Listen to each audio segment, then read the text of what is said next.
सो सीना जो कि होवलिंग विलेज से इधर रहने के लिए आई थी।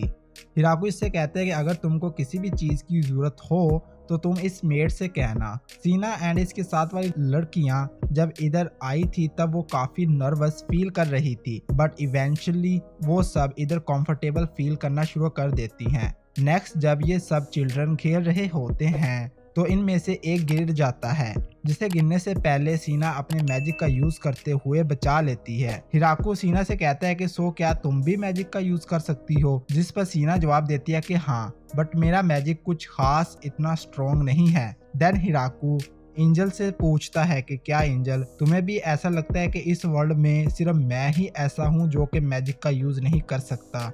तो एंजल कहती है कि हाँ, वैसे देखा जाए तो नियरली सब एंजल मैजिक यूज कर सकती हैं एंड एल्फ एंड वैम्पायर भी मैजिक का यूज कर सकती हैं। इवन के जोबोटोन, कोरो एंड ये सब लाइजर जैसे दिखने वाले एनिमल्स भी मैजिक का यूज कर सकते हैं। तो हाँ, मे भी तुम अकेले ही हो जो मैजिक का यूज नहीं कर सकते।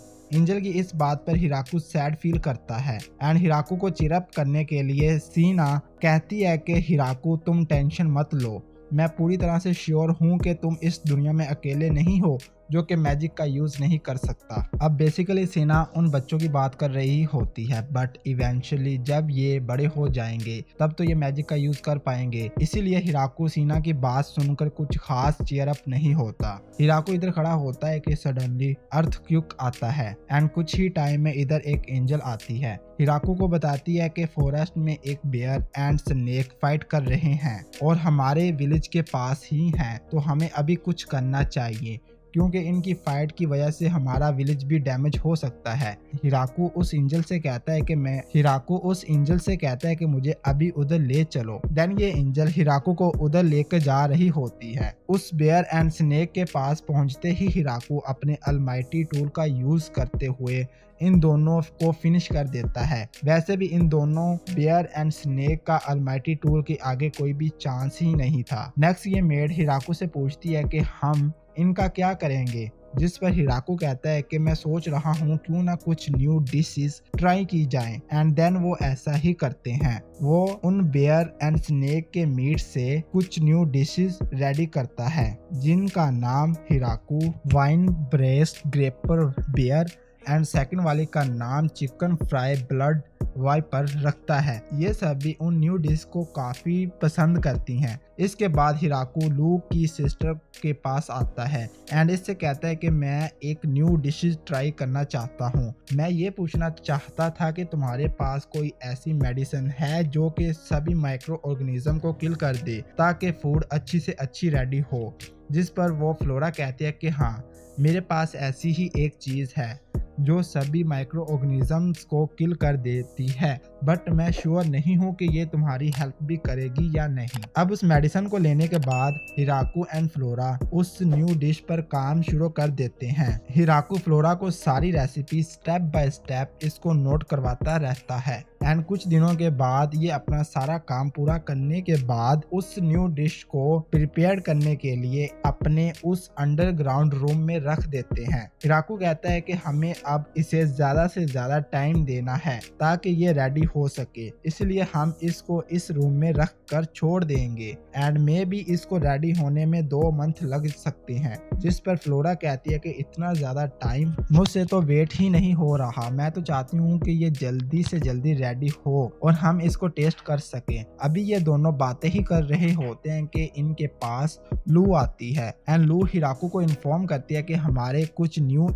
विजिटर आए हैं। जब हिराकू जाकर चेक करता है तो ये सब कुछ ओल्ड मैन होते हैं जो कि इधर हिराकू के अल्कोहल के लिए आए होते हैं। ओल्ड मैन कहता है कि हम वर्ल्ड वाइड ट्रैवल करते हैं ताकि हम सबसे बेस्ट अल्कोहल को फाइंड कर सके या कम से कम खुद से बना सके। तो जब हमें पता चला कि तुम्हारे पास भी अल्कोहल है तो हम इधर आ गए ताकि हम उस अल्कोहल को ट्राई कर सके। तो क्या तुम अपनी अल्कोहल को हमारे साथ शेयर करोगे। अब इधर हिराकू तो उनको अल्कोहल देने के लिए मान जाता है, पर लू एंड एंजल मना कर देती हैं एंड वो कहती है कि हम हमारी अल्कोहल तुमको फ्री में नहीं दे सकते। जिस पर वो ओल्ड मैन कहता है कि हमारे पास पैसे तो नहीं है, पर हमारे पास टेक्नोलॉजी है, तो क्या कहते हो हम तुमको अपनी टेक्नोलॉजी देंगे तो तुम लोग हमें अपनी अल्कोहल। उस ओल्ड मैन की इस टेक्नोलॉजी वाली ऑफर को लू एंड एंजल इवन के हिराकू भी इस ऑफर को सुनते ही एक्सेप्ट कर लेते हैं।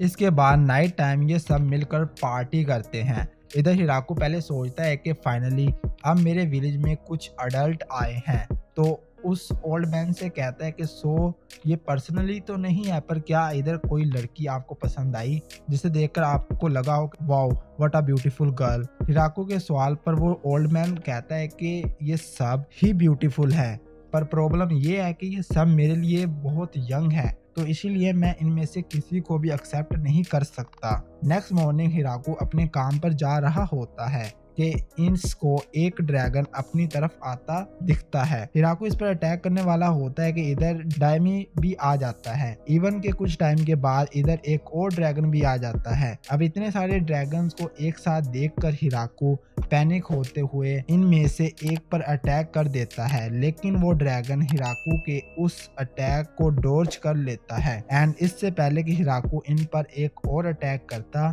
इधर ये लड़का हिराकू के सामने आता है एंड इसको नेक्स्ट अटैक करने से रोकता है। प्लस हिराकू को बताता है कि ये तीनों ड्रैगन्स एनिमी नहीं हैं। इन तीनों ड्रैगन्स में से एक मेरा मास्टर, एक उनकी वाइफ एंड एक उनकी डॉटर है। हिराकू डायनेमी से पूछता है कि तुम और तुम्हारी फैमिली इधर क्या कर रही हैं, जिस पर डायनेमी हिराकू को एक्सप्लेन करता है कि रात को निकलकर जब मैं तुम्हारे पास आता हूँ पार्टी वगैरह करने के लिए, तो बस मेरे इसी स्नीक आउट करने पर इन दोनों को मुझ पर डाउट हुआ एंड इसीलिए ये मुझे चेस करते हुए इधर मेरे पीछे आ गई। इधर ये सब और भी काफ़ी सारी बातें करते हैं, जैसा कि डायमी की डॉटर का नाम लेस्टी होता है। इन सब से डिस्कशन करने के बाद हिराकू इनको गुड बाय करते हुए यहाँ से चला जाता है। इसके जाने के बाद डायनेमी की वाइफ लेस्टी से कहती है कि लेस्टी में भी तुमको रियलाइज ना हुआ हो, पर ये लड़का बहुत स्ट्रॉन्ग पावर रखता है। जैसा कि फॉर एग्जाम्पल उस अटैक वाले टाइम पर अगर तुमको उस स्पाइडर ने ना बचाया होता तो तुम अभी जिंदा ना होती, तो इसीलिए मैं तुमसे चाहती हूँ कि तुम इधर रहना शुरू कर दो। जिस पर लेस्टी एंड डायनेमी कहते हैं कि लेस्टी का इधर रहने से क्या हो जाएगा, जिस पर लेस्टी की मॉम बताती है कि मैं चाहती हूँ कि ये लड़का अपनी पावर कभी भी ड्रैगन्स के अगेंस्ट यूज ना करे and in order to do that तुमको इधर रहना शुरू करना पड़ेगा। अब अपनी मॉम की स्केरी लुक को देखते हुए लेस्टी इधर रहने के लिए मान जाती है। इवन के हिराकू भी इसको रहने के लिए परमिशन दे देता है। अब क्योंकि ये एक ड्रैगन होती है तो लेस्टी इधर हेल्प कम और नुकसान ज्यादा करती है। फॉर एग्जाम्पल प्लेट्स को वॉश करते वक्त इनको ब्रोक कर देती है, फ्रूट को इकट्ठा करते वक्त इनको ब्लास्ट कर देती है।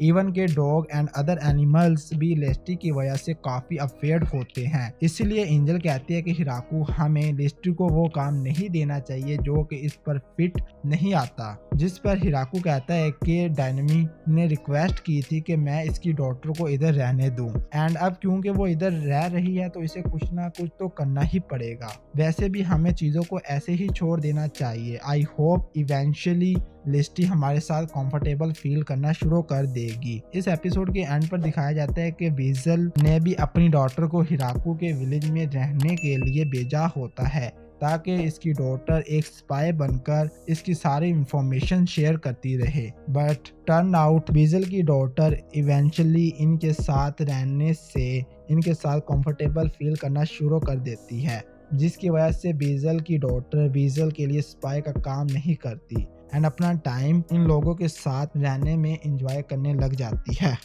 एंड ये एपिसोड इधर ही एंड हो जाता है।